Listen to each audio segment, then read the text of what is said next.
Olá, seja bem-vindo. Você está na TV Poços, programa Direitos e Deveres com o Dr. Vanderlei de Mello. E eu sou o Carlos Camargo.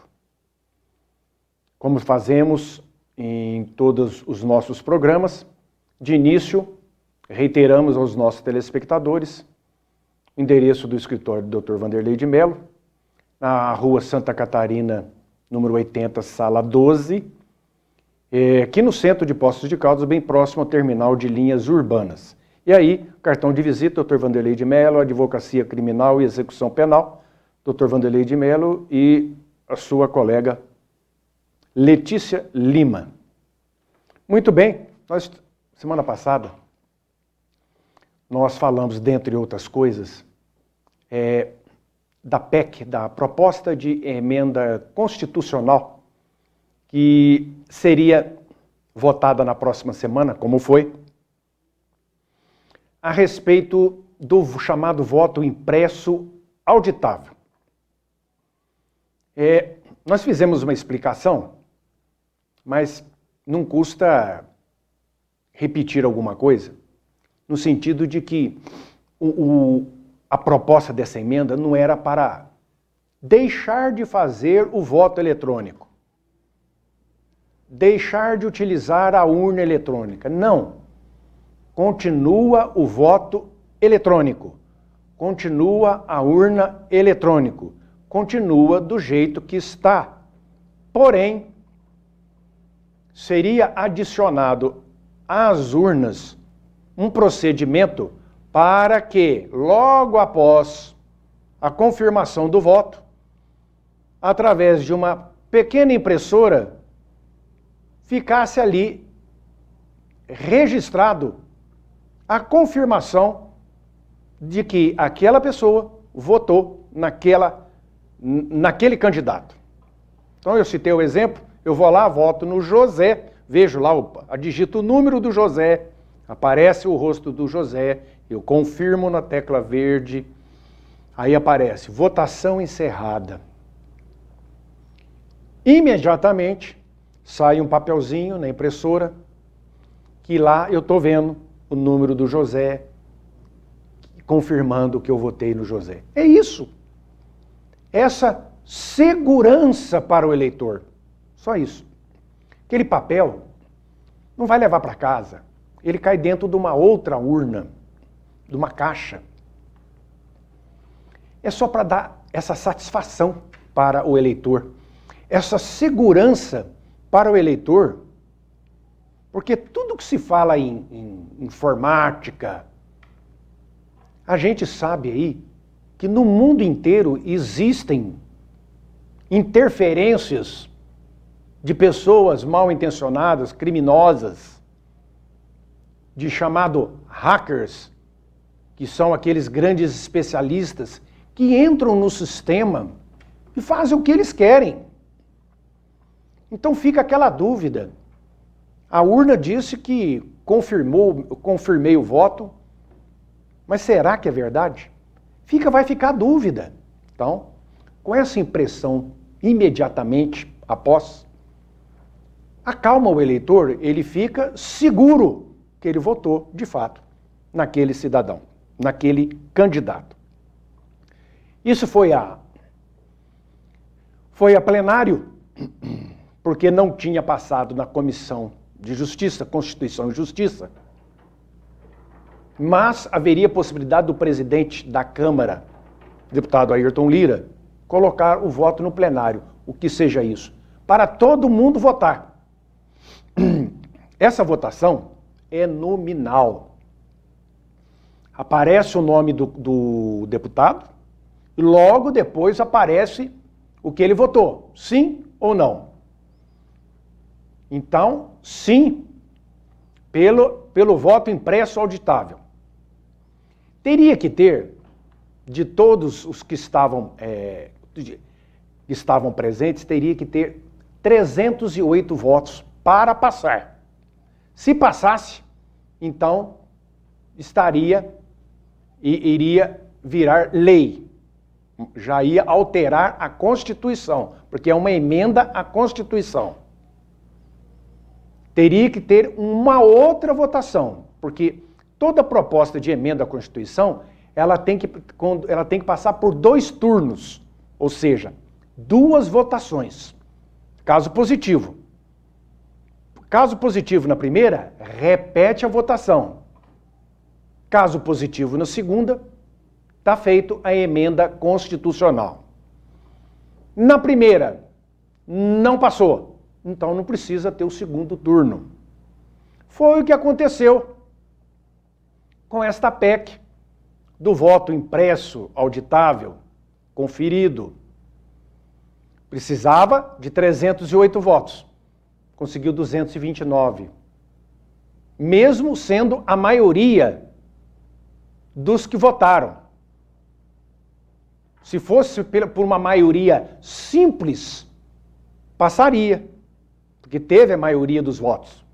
Mas não alcançou 308 votos. Então, agora, fim de papo. Não se pode mais discutir esse assunto na Câmara Federal nesta legislatura. 2022 tem novas eleições. Então, a próxima legislatura de 2023 em diante, poderá algum deputado apresentar novamente este projeto, ou um projeto semelhante. Mas agora não. Porém, tem uma proposta dessa que já está há algum tempo lá no Senado. E está engavetado. O que pensam alguns que são favoráveis ao voto impresso, auditável, conferido, é que o Senado coloque lá em pauta de votação essa mesma matéria, que está lá já há algum tempo, engavetada. Só que o presidente do Senado,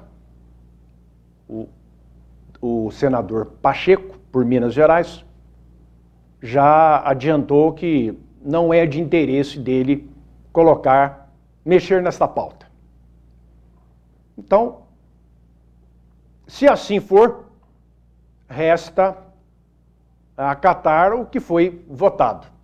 Então, para a próxima eleição de 2022, presidente da República, vice, deputado federal, governador, deputado estadual, urna eletrônica do jeito que está. O eleitor vai continuar na dúvida, vai apertar o botãozinho lá, está confirmado o voto, apaga tudo, voto encerrado. E ele vai ficar com aquela pulga atrás da orelha, aquela interrogação. Será que é verdade? Será que não tem alguma coisa ali dentro daquela máquina que eu votei no José e o negócio, caiu para o João, o adversário? Ah, mas isso é impossível. Segundo os técnicos do Tribunal Superior Eleitoral, a urna é segura, a urna é infalível. A urna é isso, é aquilo outro. É um processo adiantado. Será? Mas se é tudo isso, por que não pode então mostrar o voto, a impressão? Ah, mas o voto é sigiloso. É sigiloso pela justiça. Pelo eleitor, ele vota, ele pode dizer para quem ele votou, de viva voz. Então, o sigilo também é do eleitor. Ele pode ser sigiloso, como pode não ser. Se é tudo isso, essa urna eletrônica de garantia, qual o motivo de falar, não, para satisfazer a curiosidade, vamos assim dizer, ou a incerteza que possa o eleitor ter, sanar essa incerteza, vai ser colocado ali uma impressora, como é a impressora, o papelzinho que sai na máquina do cartão de crédito, cartão de débito, quando a gente faz a compra, sai aquele papelzinho. Como a gente vai fazer o jogo da Mega Sena, A gente faz o jogo, leva um papelzinho. Então, tudo que a gente usa, a parte eletrônica, tem um comprovante. Você passa um Pix para uma outra conta, aparece lá o comprovante. Se você quiser imprimir aquele comprovante, você imprime. Por que que com a urna eletrônica é diferente? Por que que o brasileiro tem que acreditar 100% ao que dizem os técnicos do Tribunal Superior Eleitoral? Como eu também disse, em 2018 foi detectado uma invasão no sistema eletrônico digital, né, de toda essa estrutura de computadores do Tribunal Superior Eleitoral em Brasília. Foi detectado e a própria Polícia Federal foi chamada para abrir um inquérito policial para descobrir. Só que o que aconteceu? Algum hacker, um criminoso entrou, não se sabe como, e ficou ali por vários meses dentro daquele sistema. Fazendo o quê? Ninguém sabe. O que ele fez, ninguém sabe. Por quê? Porque logo após que eles descobriram, foram apagando as pegadas que ele foi deixando através das suas intercessões. Com isso, ficou impossibilitado para a Polícia Federal descobrir o que ele fez, o que ele alterou, o que ele mudou, se não mudou. Alguma coisa ele deve ter feito, porque para invadir um sistema de informática do Tribunal Superior Eleitoral, que na época era chamado de supercomputador, última geração, não existe no mundo, em termos de informática, que não haja invasão de hacker, de criminosos, pessoas que conhecem muito de informática e utilizam de modo errado, utiliza para o mal, para o crime. A Casa Branca nos Estados Unidos não se viu livre de invasão. Na Rússia, o governo russo não se viu livre de invasão. Então não tem como se afirmar. Aqui não, aqui é 100%, aqui é infalível, aqui não acontece nada. Fica sempre uma dúvida. E para o telespectador que está nos assistindo e que entendeu essa matéria, então eu achei interessante um fato que ocorreu aí logo após essa votação, de um deputado, André Janones. André Janones. Esse aí, ó, do partido Avante de Minas Gerais. O André Janones, e ele imprimiu o voto que ele deu no dia da votação da PEC contra o voto impresso. O voto foi registrado com sucesso. Tá aí, ó, a impressão que ele tirou, botou num quadro e mostrou na rede social para seus eleitores, para qualquer um internauta ver que ele votou contra o voto impresso. Ele votou contra o voto impresso, auditável, está escrito lá. Reunião extraordinária no plenário, 10 de agosto de 2021, às 13 horas, a PEC 185/2019, emenda à Constituição, primeiro turno, André Janones, voto. Não! O voto foi registrado com sucesso. O que ele fez? Ele imprimiu, botou num quadro e está aí, todo sorridente, mostrando para quem quiser ver na rede da internet, Facebook, na página dele. Ou seja, já é de domínio público, todo mundo está vendo isso aí. E eu fiz questão, então, já que é de domínio público, de mostrar aqui também, para a gente ver a incoerência de um deputado federal. Olha bem quem nos representa.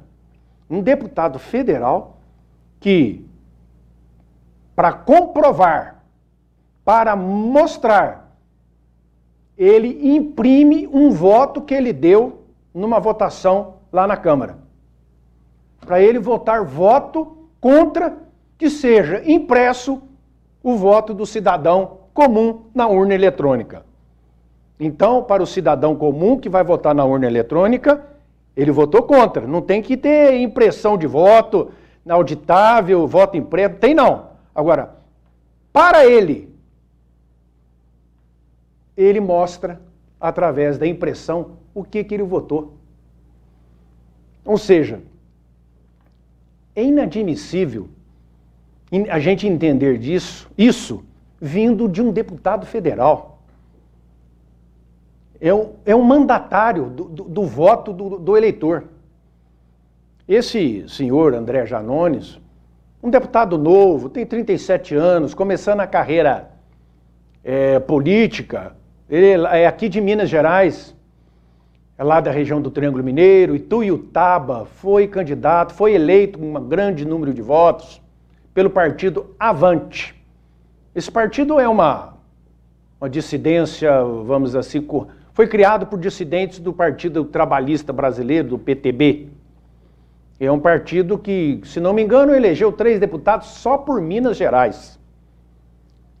Então tem uma bancada até um pouco considerada lá na Câmara Federal. Não se comportam, dizem que não são partidos de esquerda. Se declaram partidos de centro, mas não sei se é centro-direita, centro-esquerda, mas esse voto que esse André Janones do Partido Avante deu, ele colaborou com o bloco fechado dos partidos de esquerda, que votaram não para o voto impresso.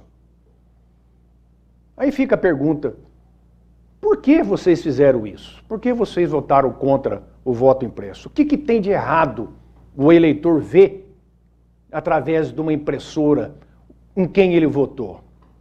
Será que é só por causa que o presidente Jair Bolsonaro faz questão do voto impresso? Então não votaram contra o voto impresso?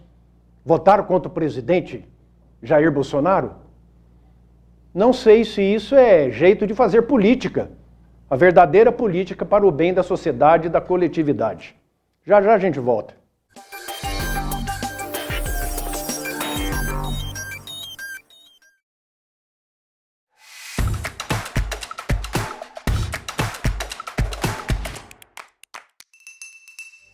Se quem convive com o problema soubesse como é não precisar conviver, certamente iria atrás de mudança. Se não te faz feliz, se não te deixa sorrir, se você não está satisfeito quando se olha no espelho e sorri, ou quando tira uma foto, procure vir e não se acostume com o que não te faz bem.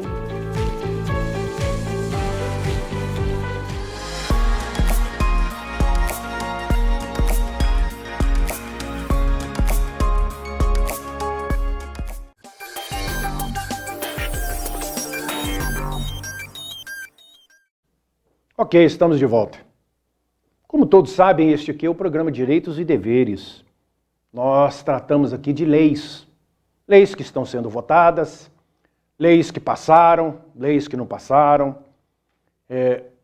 E as leis são feitas por quem? Por políticos. Senadores, deputados federais, deputados estaduais, vereadores. Então não tem como falar de lei sem falar de política. Porque uma coisa está atrelada à outra. As leis vêm do Poder Legislativo. O Poder Legislativo, como eu disse, são os senadores, deputados, estaduais, federais, vereadores. Eles que fazem as leis que regem o município, o estado, a federação. Então, não tem como falar em lei sem falar em política. Porque a política é o domínio da sociedade, a convivência dos 3 poderes da sociedade, legislativo, executivo e judiciário. O legislativo cria a lei, o executivo executa a lei, cumpre a lei e o judiciário fiscaliza se a lei está cumprida. está sendo realmente cumprida. Então, falando em termos mais básicos, é assim que funciona. Uma coisa interessante também que foi aprovado agora e vai até a sanção presidencial, foi aprovado na Câmara, foi aprovado no Senado e vai para a sanção presidencial.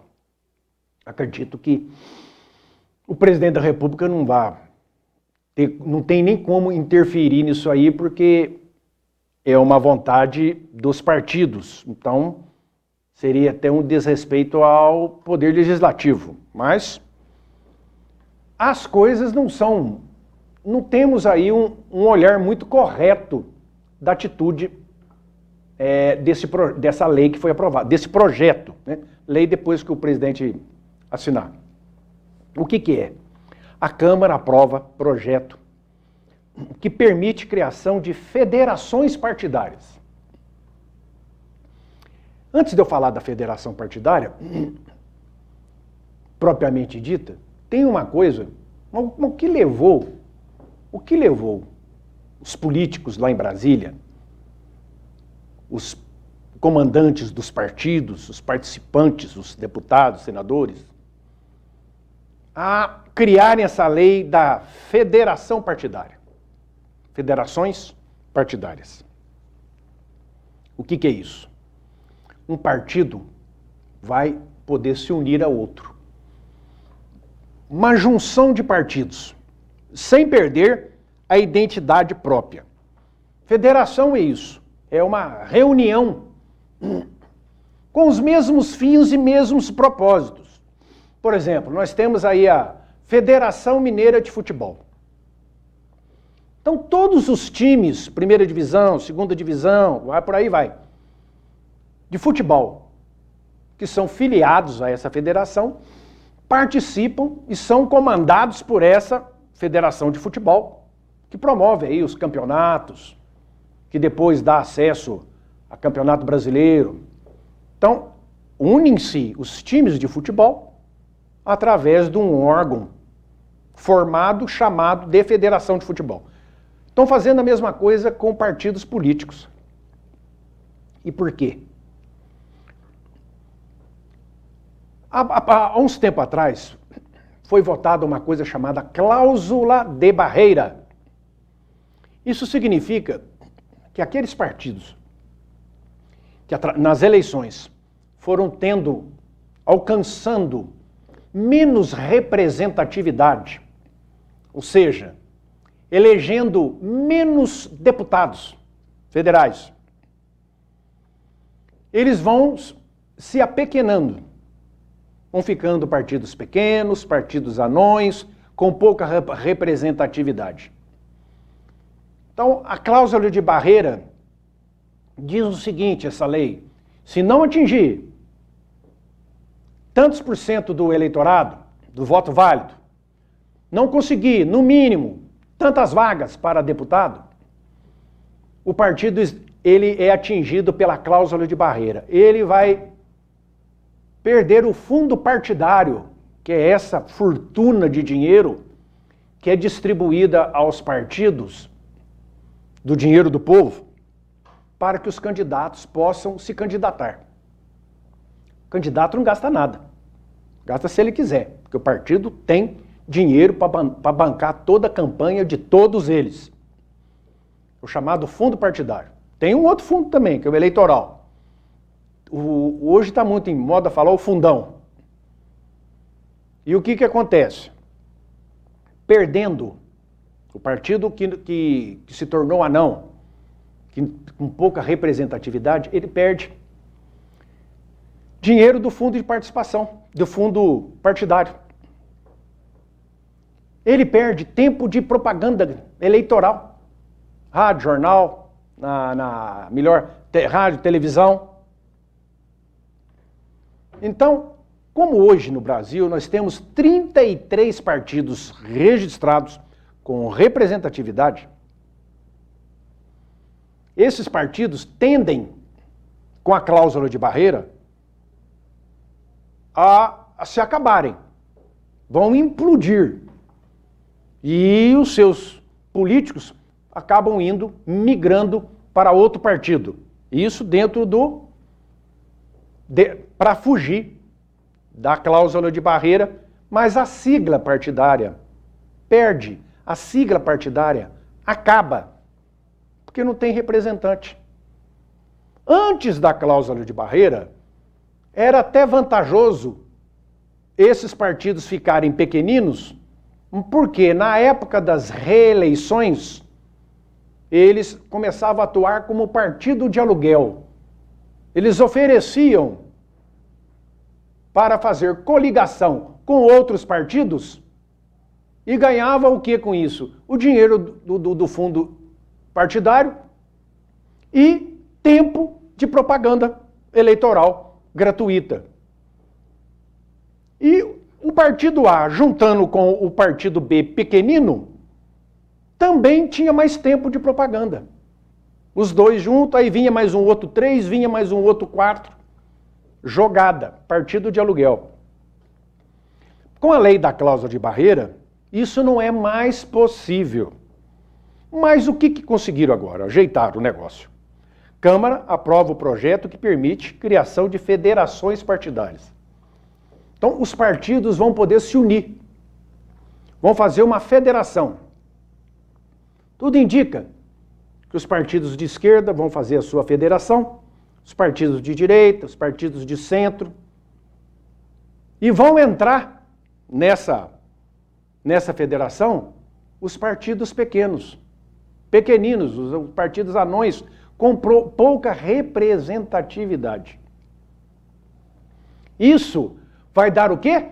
Vai dar uma vida nova, uma sobrevida a esses partidos pequenos, com pouca representatividade, poucos deputados.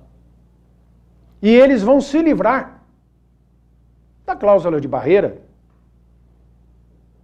porque vai ficar mais forte e vai manter a sua identidade de partido.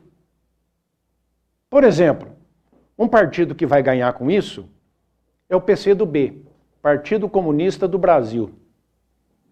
É um partido antigo, um dos primeiros partidos registrados na história política do Brasil, como a UDN, PSD, o Partido Comunista. Só que ele tem pouca representatividade, poucos deputados. Nos últimos tempos, a única coisa que ele conseguiu eleger sempre é um deputado, um senador. Agora, por último, a primeira vez, elegeu-se pelo Partido Comunista um governador lá do Maranhão, Flávio Dino, que agora já está saindo também, já saiu, para ir para o PSB. Estão fazendo também, migrando para outros partidos, para o PSB, alguns componentes de esquerda para essa sigla, que é uma sigla menos combatida, PSB, Partido Socialista Brasileiro. Então, mais uma perda para o Partido Comunista. Então, pela cláusula de barreira, ele tenderia a ser extinto.